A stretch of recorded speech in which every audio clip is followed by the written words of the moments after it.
పెరగాలి కాబట్టి, కుటీర పరిశ్రమలు మాకు కావాలి కాబట్టి మీ ఆశీస్సులు ఇవ్వాలని మా ప్రజలందరి తరఫున మిమ్మల్ని వేడుకుంటున్నాను సార్.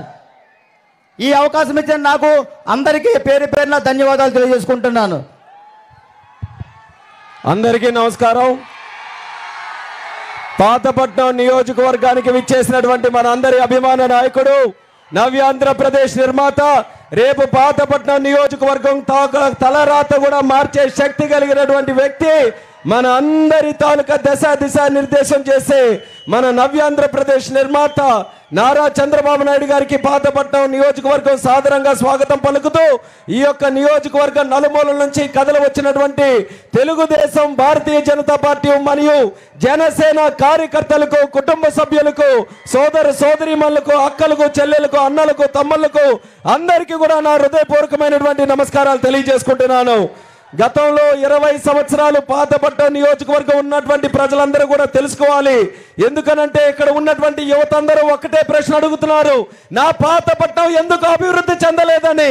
కానీ అదే యువతకు నేను చెప్తున్నాను, గత 20 సంవత్సరాల్లో కేవలం 5 సంవత్సరాలే తెలుగుదేశం పార్టీ పరిపాలించింది. మిగతా 15 సంవత్సరాలు వేరే నాయకులు పనిచేశారు.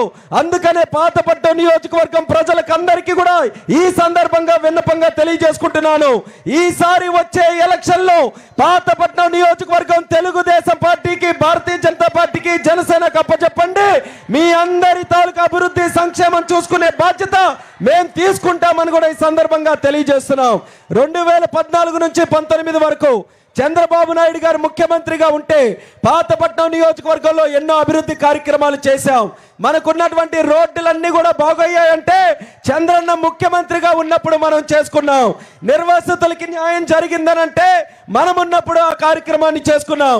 వంశధార ప్రాజెక్టు ఫేజ్ 2 25% ఈయన వల్ల పూర్తయిందని కూడా గర్వంగా తెలియజేసుకుంటున్నాను. ఈ నియోజకవర్గ నలుమూలల్లో ఏ ప్రాంతానికైనా వెళ్ళండి, ఏ గ్రామానికైనా వెళ్ళండి, అభివృద్ధికి అనే చిరునామా ఎక్కడైనా పడిందనంటే అది మన నవ్యాంధ్ర నిర్మాత నారా చంద్రబాబు నాయుడు గారి వల్లే అనేది ప్రతి ఒక్కరు కూడా ధైర్యంగా తెలియజేసుకోవచ్చు. ఈ 5 సంవత్సరాలు జగన్మోహన్ రెడ్డి వచ్చిన తర్వాత పాతపట్నంకి ఏమైనా మేలు జరిగిందా అని ఒక్కసారి అడుగుతున్నాను. ఎక్కడైనా న్యాయం జరిగిందా? రైతులకి న్యాయం జరిగిందా? యువతకి న్యాయం జరిగిందా? మహిళలకి న్యాయం జరిగిందా? గిరిజనులకు న్యాయం జరిగిందా అని అడుగుతున్నాను. అందరినీ కూడా మోసం చేశాడు జగన్మోహన్ రెడ్డి. అలాగే ఇక్కడ స్థానికంగా ఉన్నటువంటి ఎమ్మెల్యే కూడా ప్రజల్ని గాలికి వదిలేసినట్టు వదిలేసి వాళ్ళు విహారయాత్రలు తిరుగుతున్నారు. అందుకనే పాతపట్నం ప్రజలకి మళ్ళీ కోరుతున్నాను, తెలుగుదేశం, జనసేన, బీజేపీని సంపూర్ణంగా ఆశీర్వదించండి. మీ అందరి తాలూకా ఆశీర్వాదంతో మే 13న జరిగే ఎన్నికల్లో సైకిల్ గుర్తు మీద ఓటు వేసి ఎమ్మెల్యేగా మన సోదరులు మామిడి గోవిందరావు గారిని, అలాగే ఎంపీగా నాకు మీరందరూ కూడా ఆశీర్వదించి గెలిపించమని కోరుతున్నాను. చంద్రన్న ఉన్నారు కాబట్టి ఇక్కడ ఉన్నటువంటి సమస్యలు ఆఖరిగా చెప్పి ముగిస్తాను. మొట్టమొదటిగా ఈ జగన్ వచ్చిన తర్వాత గిరిజన ద్రోహిగా మన జిల్లాలో ఐటీడీఏ లేకుండా ఈరోజు చేశాడు. అర్థం కానటువంటి జిల్లా విభజన చేసి గిరిజనులకి అనాథగా మిగిల్చాడు. మళ్ళీ చంద్రన్న ముఖ్యమంత్రి అయిన తర్వాత మా పాతపట్నం నియోజకవర్గంలోనే ఐటీడీఏని పెట్టి ఇక్కడ గిరిజనులందరికీ కూడా న్యాయం చేయాలని చంద్రన్న గారి దృష్టిలో పెడుతున్నాం. అలాగే ఇక్కడ విద్య కోసం అలమటిస్తున్నటువంటి స్టూడెంట్స్ కి డిగ్రీ కాలేజ్ గాని, ఐటీఐ గాని ఇక్కడే స్థానికంగా పెట్టి విద్య కోసం వలసలు లేకుండా మా పాతపట్నం యువతీ యువకులు ఇక్కడే బ్రహ్మాండంగా చదువుకొని ప్రపంచాన్ని ఏలే విధంగా ఇక్కడే కాలేజీలు పెట్టాలని కూడా విన్నపంగా తెలియజేసుకుంటున్నాను. నిర్వాసితులకి న్యాయం చేశారా జగన్? ఆ రోజు ఎన్నో హామీలు ఇచ్చాడు. ఆయన వస్తే 2013 చేస్తామని, కానీ పంగనామాలు పెట్టాడు నిర్వాసితులకి. అటువంటి నిర్వాసితులకి మళ్ళీ న్యాయం జరగాలంటే చంద్రన్న వచ్చి తీరాలని కూడా తెలియజేస్తున్నాను. అలాగే మన కార్మిక సోదర సోదరీమణులు ఎక్కువ మంది వలసలు మన పాతపట్నం నుంచే శ్రీకాకుళం కాలనీలు ఉన్నాయి. ఆ శ్రీకాకుళం కాలనీలు కూడా ఉన్నది ఎక్కువ మన పాతపట్నం వాళ్ళే. అటువంటి పాతపట్నం కార్మికులు కొవ్వొత్తులా కరిగిపోతున్నారు వేరే వాళ్ళ ఇంటిల్లో దీపం నిలబెట్టాలని. కానీ మీ అందరికీ హామీ ఇస్తున్నాం, మళ్ళీ తెలుగుదేశం పార్టీని, జనసేన, బీజేపీని ఆశీర్వదించండి. పాతపట్నం ప్రతి ఇంటిలో కూడా వెలుగులు తెచ్చి దీపం పెట్టే బాధ్యత మేము తీసుకుంటామని కూడా మీ అందరికీ హామీ ఇస్తున్నాం. స్థానికంగా స్కిల్ డెవలప్మెంట్ సెంటర్లు పెట్టి స్థానికంగా పెట్టుబడులు తీసుకొని రావడానికి అవకాశం తీసుకొని వచ్చి పాతపట్నం నియోజకవర్గం రాష్ట్రంలోనే అన్నిటికన్నా అభివృద్ధి చెందినటువంటి నియోజకవర్గాలుగా తయారు చేయడానికి చంద్రన్న తాలూకా సహకారంతో, కమిట్మెంట్తో మేము అందరం కూడా పనిచేస్తాం. ఫ్యాన్ ఈరోజు పనిచేసే పరిస్థితుల్లో లేదు. ఎందుకనంటే ఫ్యాన్కి తిరగడానికి పవర్ లేదు. కానీ ఫుల్ పవర్ మన సైకిల్ దగ్గర ఉంది. ఆ పవర్ ఏంటి? పవర్ స్టార్ పవన్ కళ్యాణ్ గారు.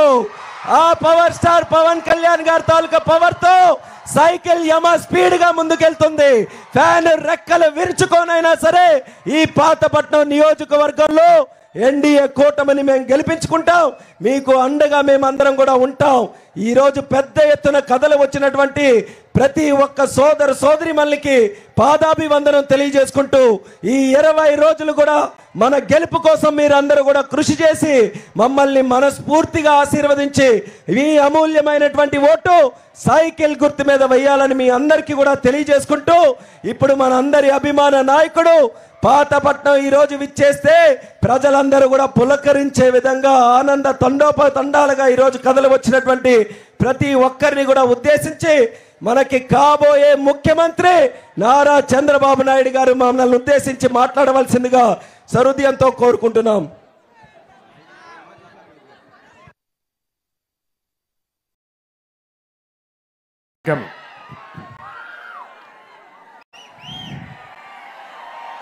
ఈరోజు నేను ప్రజాగళం కోసం పాతపట్నం వస్తే పాతపట్నం కొత్త చరిత్ర రాయడానికి సిద్ధంగా ఉంది. అవునా కాదా తమ్ముళ్ళు అని మిమ్మల్ని అడుగుతున్నా. ఎటు చూసినా జనమే జనం. వెనకానైతే ఎటు చూసినా జనమే కనపడొస్తున్నారు.